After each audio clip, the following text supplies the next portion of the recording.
você vai percebendo tudo exatamente, porque ali eu trago as músicas de Seresta, é tudo sofrência. Eu sei. Todas Eu falam sou filha de do seresteira amor. também.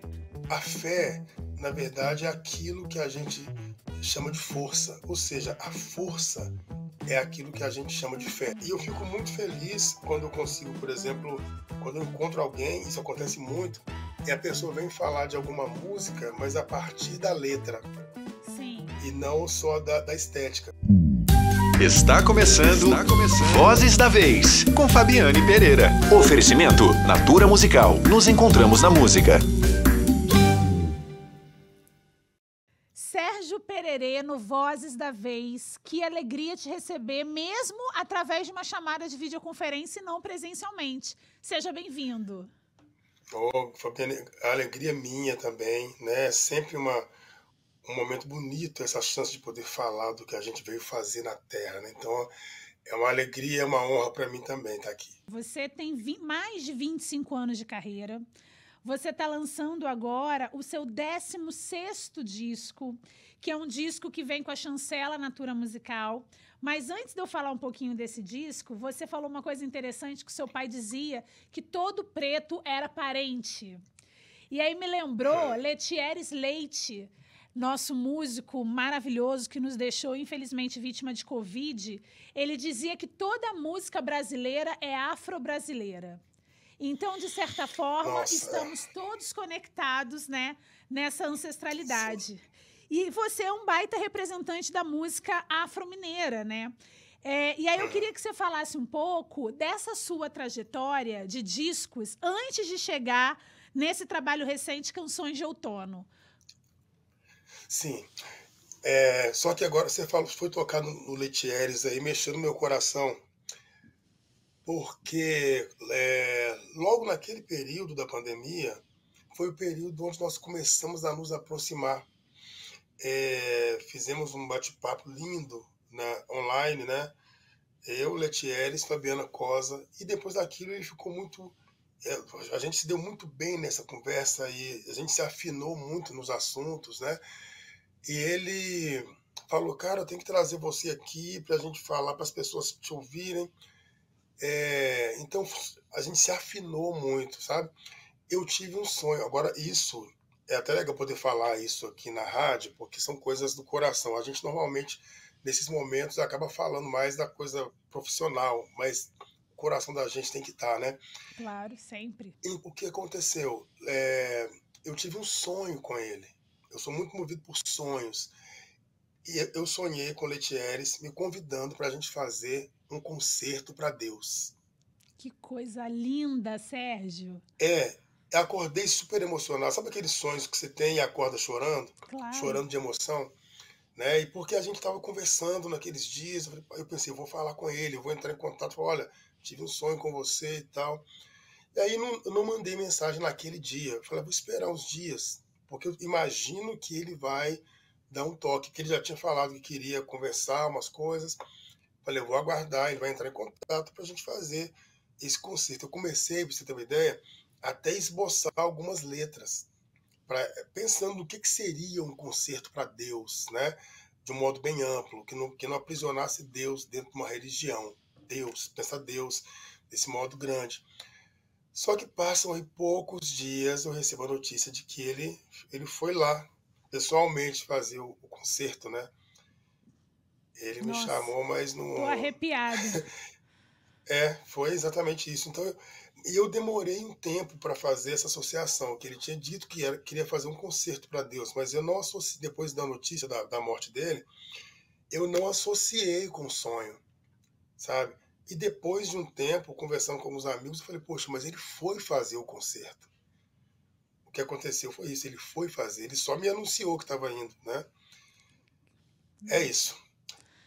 Então tem hora que a arte na minha vida, ela me dá essa... A arte, para mim, ela não se desvincula do meu coração e nem do meu espírito. Eu não entendo isso separado.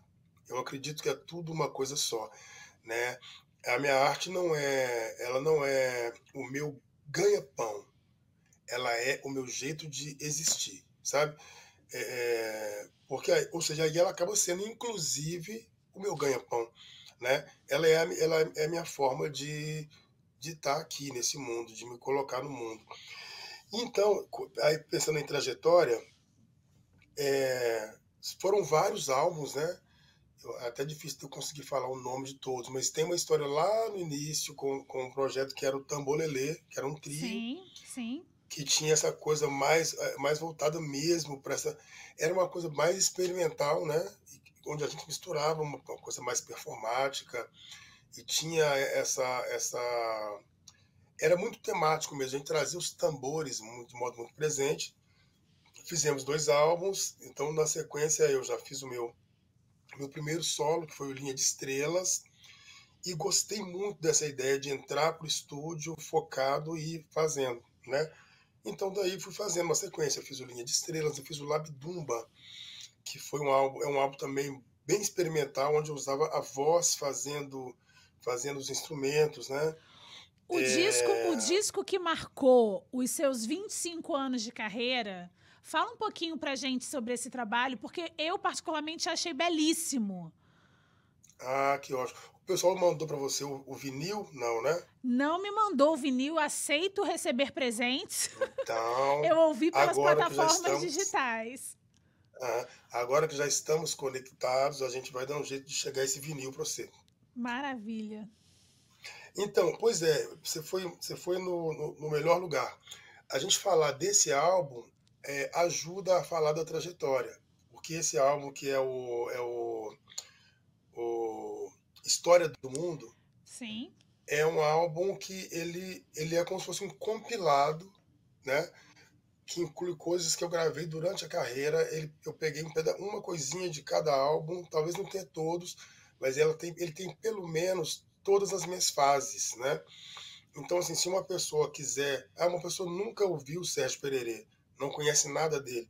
Então, se você escutar a História do Mundo, você vai ter aí vai conseguir fazer uma síntese, sim. né? Porque ele. E é legal que, assim, que ele foi feito de uma forma que ele mantém todo o experimentalismo que eu gosto muito, Uhum. ele mantém essa africanidade que me acompanha, ele mantém muito uma coisa que eu gosto, que, na verdade, para mim, eu acho mais, na minha música, eu acho mais forte do que a africanidade, eu acho que é a reflexão sobre a existência humana. Tem muito isso na minha música, Sim, essa coisa da existência, né? sim. E eu fico muito feliz quando eu consigo, por exemplo, quando eu encontro alguém, isso acontece muito, e a pessoa vem falar de alguma música, mas a partir da letra, Sim, e não só da estética. sim. Porque eu acredito que a estética a gente pode mudar, né? E dentro de um trajeto de carreira, eu posso fazer um disco de samba, que inclusive aguardem que vai ter. Eu posso fazer um disco de choro, de bolero, um de blues, um de rock, um de reggae. Tudo isso pode. Mas agora, eu sinto que o que eu preciso é, é ter assim, uma linha, uma fidelidade com o meu pensamento, com aquilo que eu trago no sentido de pensamento, né? Eu acho que a coerência ela precisa estar muito mais aí, né? Sim. Nessa forma de pensar, nessa forma de trazer para o mundo o meu olhar. Ontem eu sentei um pouco para ficar pensando na vida, eu faço isso o tempo todo. E me veio um pensamento que acho muito legal dividir com as pessoas aqui. Me veio um pensamento sobre 3 coisas: sobre a fé, sobre a vida e sobre o amor. E fiquei pensando, a fé, na verdade, é aquilo que a gente chama de força, ou seja, a força é aquilo que a gente chama de fé. A vida é um olhar. Isso parece vago, mas é muito simples, né? A vida é o olhar, porque não adianta alguém me dizer o que é a vida, porque a vida ela é o olhar que a gente lança sobre as coisas, né? É esse sentido, então esse sentido é um olhar. Então a minha vida vai ser o meu olhar. E o amor é uma história, porque o amor só é se eu acreditar nele como uma Claro. história. Claro. Se eu acreditar que ele existe, se eu desenvolver uma energia para que ele exista, porque Sim. ele é abstrato. Então, o amor é uma história, senão ele vai ser uma coisa abstrata e ninguém vai conseguir falar sobre o que ele é. Eu Então, quero, eu digo isso porque... eu quero, Pode falar. eu quero que você fale mais de amor, mas antes da gente entrar nesse tema mais profundamente, eu queria só voltar um pouquinho para a gente falar um pouco mais de Canções de Outono. A gente falou de História do Mundo, que é esse disco que eu acho belíssimo, que conta um pouco dessa sua trajetória e que, de certo modo, me corrija se eu estiver errada, dá uma boa base para o Canções de Outono. Porque em Canções de Outono, e agora eu estou entendendo melhor, você diz que você vem de uma família com muita força matriarcal. Canções de Outono traz 14 participações, todas de mulheres. Você está rodeado de mulheres. Canções de Outono fala de amor. Canções de Outono fala de vida, fala de fé. Então, ele é meio que uma continuidade, se eu estiver entendendo errado, você me corrija, de histórias do mundo, de história do mundo, não? Olha só, Fabi, antes de qualquer coisa, tá tão bom a gente conversar aqui que eu já tô achando pequena essa entrevista. Tá vendo? Porque, porque dá vontade da gente poder falar. Porque você consegue ver umas coisas, né? De um lugar profundo, de um jeito que dá vontade de poder desmembrar tudo isso mais e mais e mais. Né? Então, assim, de cara, eu já agradeço demais por isso. Tá? Já ganhei meu dia para a gente estar aqui conversando isso. O que Tô aqui acontece? para isso. O Canções, eu comecei, você achou uma pista muito boa aí. Eu comecei nessa viagem de Canções com um álbum que foi o Canções de Bolso, que mostra ali um Sérgio Pererê mais suave um pouco, sabe? E com um formato, com arranjos e um tipo de produção que traz um pouco mais para a canção do que para essa estética de africanidade que as pessoas estão acostumadas a ver comigo. Certo. Mas aí quando você me fala aí do Canções do História do Mundo, você está coberta de razão. É como se fosse sendo feito um trajeto para chegar no Canções de Outono, né? E aí você matou uma charada aí que eu ia deixar para falar isso lá na frente. O que acontece? Quando eu comecei a pensar nesse álbum, foi, na verdade, um momento onde eu queria falar de um lugar mais próximo das pessoas, né? As canções desse álbum, elas falam de sentimento, né? Ele talvez seja o mais diferente de todos os outros. As pessoas estão vendo o Sérgio Pererê mais humano, né? Sim. Menos divindade, sabe? O filho do Menos, seresteiro. mais o filho... Exatamente. Tá vendo? Eu não estou falando que a conversa já ficou... porque você vai percebendo tudo exatamente, porque ali eu trago as músicas de Seresta, é tudo sofrência. Eu sei. Todas falam Eu sou filha de seresteira também. Elas falam do amor que deu certo, mas a maioria é do que não deu certo. Aí eu pensei, poxa, eu acho que é o momento de eu falar disso também, né? Deixar o filho dos seus santos. Porque até então, o filho da Dona Fininha, ele estava o tempo todo. Mesmo sendo meu pai o meu maior incentivador, essa presença matriarcal era muito forte, e é muito forte ainda. Então, o filho da minha mãe sempre foi muito mais presente no palco e nos álbuns. Esse momento foi o momento de eu trazer um pouco o filho do seresteiro, né? E uma coisa legal, que no primeiro momento era para ser um disco, eu pensei, quer saber, o mote para isso, o start vai ser a sofrência, pensar na sofrência, né? E talvez também fazer uma discussão sobre isso, né? Porque quando fala sofrência, as pessoas elas logo assimilam com o sertanejo, com a rocha, que eu inclusive acho muito legal, acho legal mesmo, mas só que quando a gente para pensar e analisar, a música brasileira, Nelson Cavaquinho, Cartola, Ataúfo, ou seja, Dolores Duran, A lista é infinita. é uma lista infinita. sabe? O Noel Rosa nem se fala, Tim sabe? Maia. Tim Maia é sofrência absoluta. Chico Buarque, gente, entendeu? Sim. Não precisa ir lá longe, não. Assim, a música brasileira é regida por isso.